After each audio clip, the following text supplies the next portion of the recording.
ati waaqayyoodhaan eeguuf ka'ee gortaa iddoon nurri namaa itti dhaame beekta.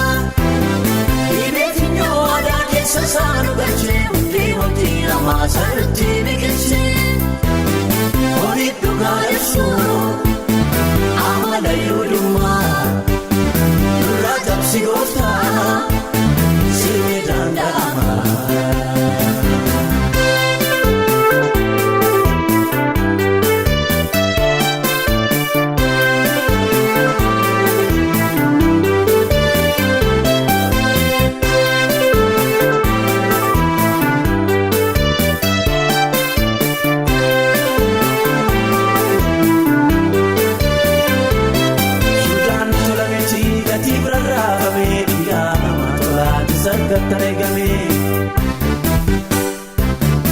Har'ayyuu jira jallinaan eeggatuuru bu'aa boonsaaf jedhee dhugaa kan gurguru.